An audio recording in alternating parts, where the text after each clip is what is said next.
സംഖ്യ അധ്യായം 29. 7-ാം മാസം 1-ാം ദിവസം വിശുദ്ധ സമ്മേളനം ഉണ്ടായിരിക്കണം. അന്ന് ശ്രമകരമായ ജോലിയൊന്നും ചെയ്യരുത്. അത് നിങ്ങൾക്ക് കാഹളം മുഴക്കുവാനുള്ള ദിവസമാകുന്നു.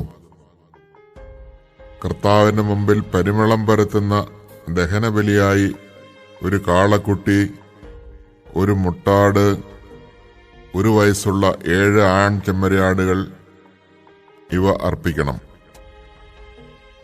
അവയുടെ കൂടെ ധാന്യബലിയായി കാളക്കുട്ടിക്ക് 1 ഏഫായുടെ 10-3, മുട്ടാടിന് 10-2, ആട്ടിൻകുട്ടി 1-ന് 10-1 വീതം നേരിയ മാവ് എണ്ണ ചേർത്ത് അർപ്പിക്കണം.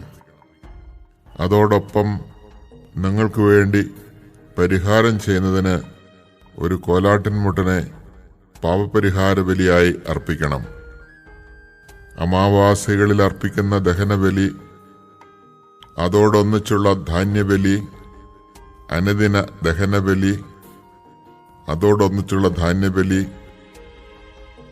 നിയമപ്രകാരമുള്ള അവയുടെ പാനീയബലി എന്നിവയ്ക്ക് പുറമെ കർത്താവിന്റെ മുമ്പിൽ പരിമളം പരത്തുന്ന ദഹനബലിയാണ് ഇത്. 7-ാം മാസം 10-ാം ദിവസം നിങ്ങൾക്ക് വിശുദ്ധ സമ്മേളനം ഉണ്ടായിരിക്കണം. അന്ന് നിങ്ങൾ ഉപവസിക്കണം, ജോലിയൊന്നും ചെയ്യരുത്. എന്നാൽ ഒരു കാളക്കുട്ടി, ഒരു മുട്ടാട്, 1 വയസ്സുള്ള 7 ആൺ ചെമ്മരിയാടുകൾ ഇവയെ കർത്താവിന് മുമ്പിൽ പരിമളം പരത്തുന്ന ദഹനബലിയായി അർപ്പിക്കണം. അവ ഊനമറ്റതായിരിക്കണം. അവയോടൊന്നിച്ചുള്ള ധാന്യബലിയായി കാളക്കുട്ടിക്ക് 1 ഏഫായുടെ 10-3, മുട്ടാടിന് 10-2, ആട്ടിൻകുട്ടി 1-ന് 10-1 വീതം നേരിയ മാവ് എണ്ണ ചേർത്ത് അർപ്പിക്കണം. പരിഹാര ദിനത്തിൽ അർപ്പിക്കുന്ന പാപപരിഹാര ബലി, അനുദിന ദഹനബലി, അവയോടൊന്നിച്ചുള്ള ധാന്യബലി, പാനീയബലി എന്നിവയ്ക്ക് പുറമെ പാപപരിഹാരത്തിനായി ഒരു കോലാട്ടിൻമുട്ടനെയും അർപ്പിക്കണം. 7-ാം മാസം 15-ാം ദിവസം നിങ്ങൾക്ക് വിശുദ്ധ സമ്മേളനം ഉണ്ടായിരിക്കണം. ശ്രമകരമായ ജോലിയൊന്നും അന്ന് ചെയ്യരുത്. 7 ദിവസം നിങ്ങൾ കർത്താവിന് ഉത്സവം ആഘോഷിക്കണം. കർത്താവിന്റെ മുമ്പിൽ പരിമളം പരത്തുന്ന ദഹനബലിയായി 13 കാളക്കുട്ടികൾ, 2 മുട്ടാടുകൾ, 1 വയസ്സുള്ള 14 ആൺ ചെമ്മരിയാടുകൾ എന്നിവയെ ദഹനബലിയായി അർപ്പിക്കണം. അവ ഊനമറ്റവയായിരിക്കണം. അവയോടൊന്നിച്ച് ധാന്യബലിയായി കാളക്കുട്ടി 1-ന് 1 ഏഫായുടെ 10-3, മുട്ടാട് 1-ന് 10-2, ആട്ടിൻകുട്ടി 1-ന് 10-1 വീതം നേരിയ മാവ് എണ്ണ ചേർത്ത് അർപ്പിക്കണം. അനുദിന ദഹനബലിക്കും അവയോടൊന്നിച്ചുള്ള ധാന്യബലി, പാനീയബലി ഇവയ്ക്കും പുറമെ പാപപരിഹാര ബലിയായി ഒരു കോലാട്ടിൻമുട്ടനെയും അർപ്പിക്കണം.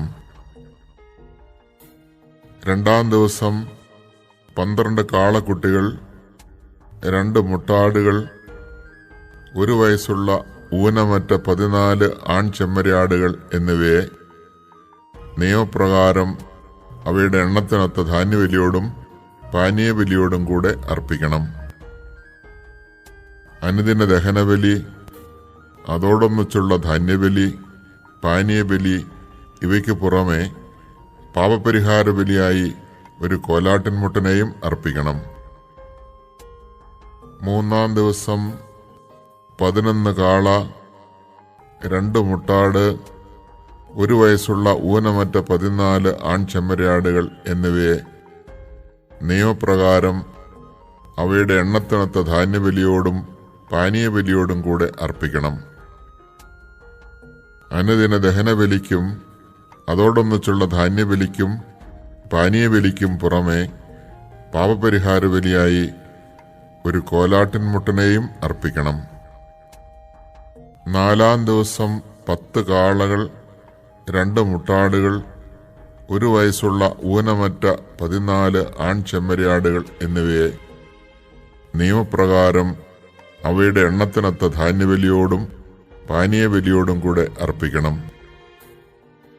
അനുദിന ദഹനബലിക്കും അതോടൊന്നിച്ചുള്ള ധാന്യബലിക്കും പാനീയബലിക്കും പുറമെ പാപപരിഹാര ബലിയായി ഒരു കോലാട്ടിൻമുട്ടനെയും അർപ്പിക്കണം. 5-ാം ദിവസം 9 കാളകൾ, 2 മുട്ടാടുകൾ, 1 വയസ്സുള്ള ഊനമറ്റ 14 ആൺചെമ്മരിയാടുകൾ എന്നിവയെ നിയമപ്രകാരം അവയുടെ എണ്ണത്തിനൊത്ത ധാന്യബലിയോടും പാനീയബലിയോടും കൂടെ അർപ്പിക്കണം.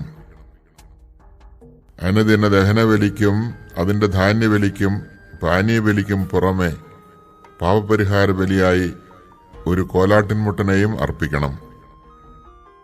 6-ാം ദിവസം 8 കാളകൾ, 2 മുട്ടാടുകൾ, 1 വയസ്സുള്ള ഊനമറ്റ 14 ആൺചെമ്മരിയാടുകൾ എന്നിവയെ നിയമപ്രകാരം അവയുടെ എണ്ണത്തിനൊത്ത ധാന്യബലിയോടും പാനീയബലിയോടും കൂടെ അർപ്പിക്കണം.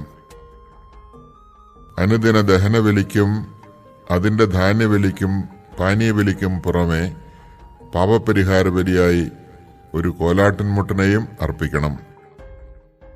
7-ാം ദിവസം 7 കാളകൾ, 2 മുട്ടാടുകൾ, 1 വയസ്സുള്ള ഊനമറ്റ 14 ആൺചെമ്മരിയാടുകൾ എന്നിവയെ നിയമപ്രകാരം അവയുടെ എണ്ണത്തിനൊത്ത ധാന്യബലിയോടും പാനീയബലിയോടും കൂടെ അർപ്പിക്കണം. അനുദിന ദഹനബലിക്കും അതിന്റെ ധാന്യബലിക്കും പാനീയബലിക്കും പുറമെ പാപപരിഹാര ബലിയായി ഒരു കോലാട്ടിൻമുട്ടനെയും അർപ്പിക്കണം. 8-ാം ദിവസം നിങ്ങൾക്ക് വിശുദ്ധ സമ്മേളനം ഉണ്ടായിരിക്കണം. ശ്രമകരമായ ജോലിയൊന്നും അന്ന് ചെയ്യരുത്. കർത്താവിന്റെ മുമ്പിൽ പരിമളം പരത്തുന്ന ദഹനബലിയായി 1 കാളയെയും 1 മുട്ടാടിനെയും 1 വയസ്സുള്ള ഊനമറ്റ 7 ആൺചെമ്മരിയാടുകളെയും അർപ്പിക്കണം. നിയമപ്രകാരം അവയുടെ എണ്ണമനുസരിച്ച് ധാന്യബലിയും പാനീയബലിയും അർപ്പിക്കണം. അനുദിന ദഹനബലിക്കും അതിന്റെ ധാന്യബലിക്കും പാനീയബലിക്കും പുറമെ പാപപരിഹാര ബലിയായി ഒരു കോലാട്ടിൻമുട്ടനെയും അർപ്പിക്കണം. നേർച്ചകളും സ്വാഭീഷ്ട കാഴ്ചകളുമായി നിങ്ങൾ അർപ്പിക്കുന്ന ദഹനബലികൾ, ധാന്യബലികൾ, പാനീയബലികൾ എന്നിവയ്ക്ക് പുറമെ നിർദ്ദിഷ്ടമായ ഉത്സവ ദിനങ്ങളിൽ ഇവയും കർത്താവിന് അർപ്പിക്കണം. കർത്താവ് കൽപ്പിച്ചതെല്ലാം മോശ ഇസ്രായേൽ ജനത്തോട് പറഞ്ഞു.